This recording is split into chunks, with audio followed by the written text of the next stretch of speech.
What's up, fellow Psychonauts, and welcome if this is your first time on the channel. Today we'll be discussing something new, something fresh, something unexpected, something I've technically already mentioned since this video started. That's right, it's the word Psychonaut. But Dolo, I hear you plead. what is this word you use to refer to us? What does it mean? Fear not, my sweet little silly knots, for I am here to guide us all on this journey through understanding the collective identity we have adopted.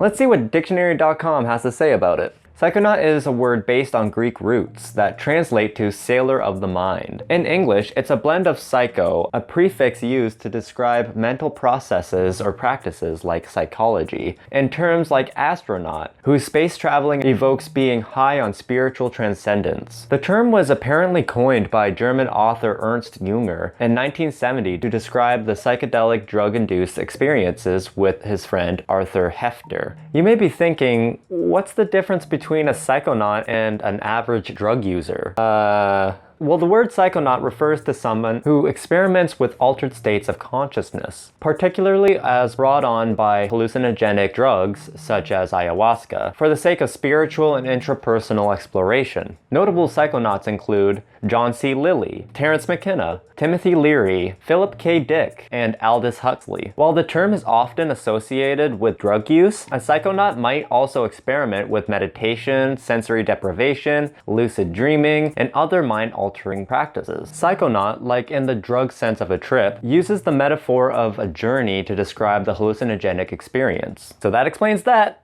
A nice German man made it up to describe his friend in the 70s. Case closed, everybody. If you enjoyed this video, please like, comment, and Wait, huh?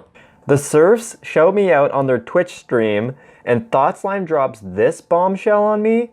Well, I'm no historian, but I am a hyperfixated Google warrior, possibly with attention deficit disorder, but my doctor won't tell me. So obviously, as soon as this was brought to my attention, I knew I was going to need to dig into this and bring you along for the ride. Because as I found out, the truth is, well, a little bit complicated. Part 1. Who?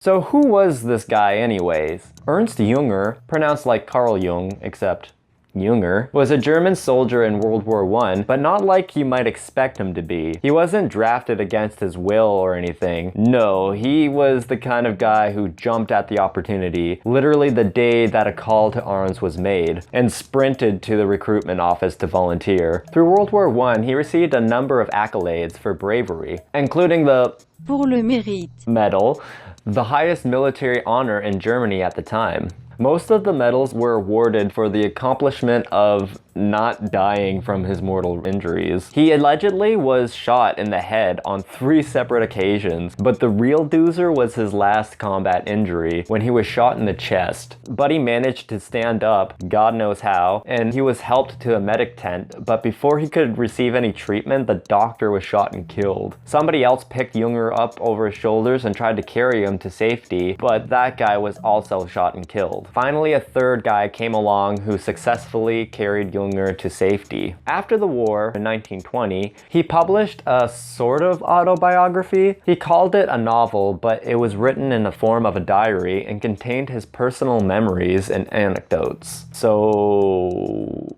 not an autobiography?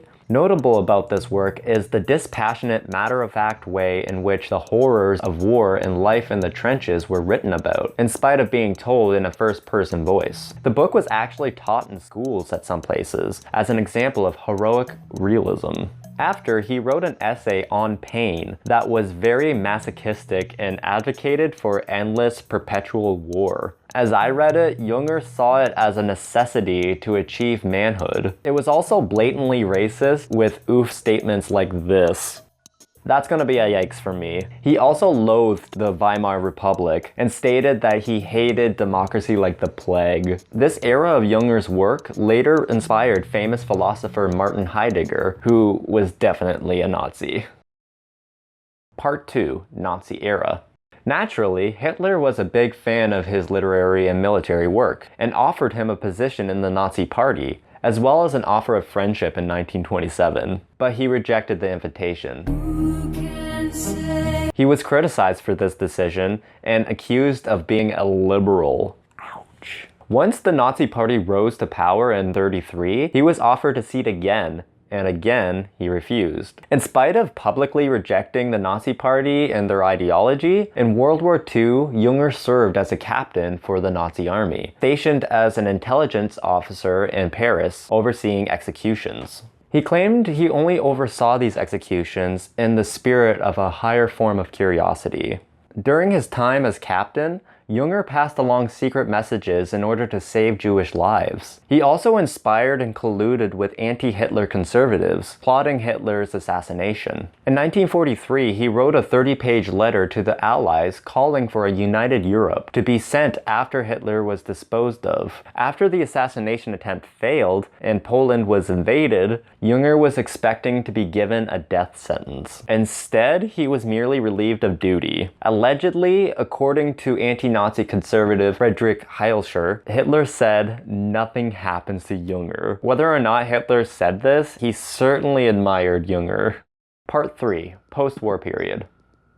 After the Allied victory, Junger resisted the denazification mandate of British occupying forces and was banned from publishing for 4 years. By 1950, he was cleared of all accusations of Nazi collaboration, sus. After which he spent a great deal of the rest of his life as a writer. He experimented with many drugs throughout his life, such as cocaine, ether, and hashish, and by the 1950s was using mescaline and LSD. He actually tripped numerous times with the inventor of LSD himself, Albert Hofmann. Hofmann even dedicated an entire chapter to these trip sessions called The Radiance of Junger, which frankly, I don't know how to feel about. Das erste Mal mit Hofmann hatte ein ziemlich großes Glas und dann eine Glasröhre und die tauchte in LSD und ließ einen tropfen. Und das hat bei uns schon mächtig gewirkt. Personally, I would not want to trip with an ex-Nazi captain. Maybe that's just me, but he spoke highly of his radiant personality. And there was no mention of Nazi collaboration in this chapter either. Hey, this is Editing Dolo here. I just realized I didn't make the point that in Albert Hofmann's time, they didn't have Wikipedia, so I'm really not sure how much information on Junger he had other than the writings he wrote himself. Information such as him overseeing executions only came to light after his death, I'm pretty sure, through his diaries that were unpublished at the time. So something to consider there. I don't know how much Albert Hofmann knew about him, so... Anyways, back to the video. Junger is considered to be among the forerunners of the magical realism movement in literature, with his famous sci-fi novel, Glass Bees. Just because I have the excuse, my favorite magical realism painting is The Government Bureau by George Tucker. It just really nails the feeling of these places so well, but yeah, I digress. In 1970, Junger wrote a paper that mentioned his friend Arthur Hefter, who was a chemist credited to have been the first person to not only isolate mescaline from peyote, but also the first to isolate a psychedelic compound. In the paper, he invented the word Psychonaut to describe him as he tested the chemical on himself.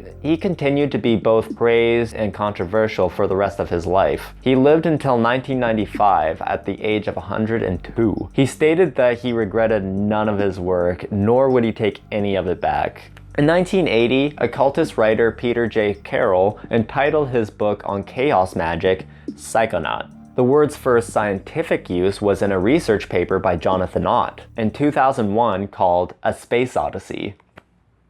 Just kidding, it was actually called Pharmacopoeia, human intranasal, sublingual, intrarectal, pulmonary, and oral pharmacology of bufotenine. But it would be cooler if it was called A Space Odyssey. Fucking research papers, man, Jesus. Conclusion. So when it comes to words being problematic, I feel the chronology is more important than the origins. For example, a word might have harmless origins, but then morph into a slur, like the F word that rhymes with baguette. Whereas other words may come from a harmful source, but the source becomes disconnected over time. In this light, I personally think the word psychonaut is fine to keep using. However, it is definitely worth knowing the history and context. So as for the question, was Junger a Nazi? Yeah. He served as a captain intelligence officer and oversaw executions for the Nazi army. Despite being a turncoat, having ideological differences, and publicly rejecting the party, he still had far too many beliefs in common. Hence why the Nazis admired him so. Kinda reminds me of how Canada fought alongside the Allies against fascism while simultaneously kidnapping Indigenous children and imprisoning them in our own concentration camps. Yeah, no, I will not be celebrating Canada Day next week.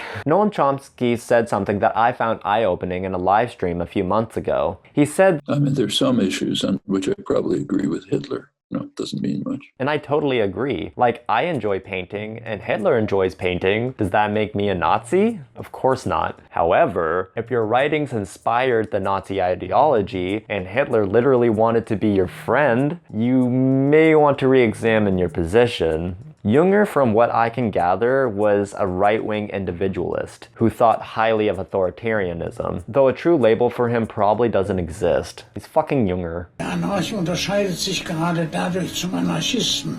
Der Anarchist greift ein, begeht Attentate, zuletzt Selbstmord. Der Anarch betrachtet die Sache und macht sich seine Gedanken. Aber greift nicht ein. Junger's philosophy and writings were trash. His glorification of war and justification for suffering are consistent with that of fascist ideologies. Like, this guy was clearly a sadomasochist, and not in the fun, consensual way. But oh, he spoke so poetically of the magic of nature. Boo, I say. This whole conversation opens up a number of other subjects, such as toxic masculinity and psychedelic spaces, and the capacity for psychedelics to grow and encourage empathy. So I will be returning to Junger's ideas later. For now, I'd really like to hear what you think about all of this in the comments. How do you feel about the word psychonaut given this context? How do you feel about Albert Hofmann tripping with Junger? Well, I hope you enjoyed this video. It was made possible by the interbeings of Patreon. If you are able to join the fam, it would really help out a lot, and you'll become an interbeing at any tier you pledge. One-time donations can be made at paypal.me/interbeingart. Even a coffee would be greatly appreciated. Appease the algorithm by liking and subscribing as a free way to support this weekly content. And comment Younger Than Young in the comments if you made it this far. And with that, trip safe everyone.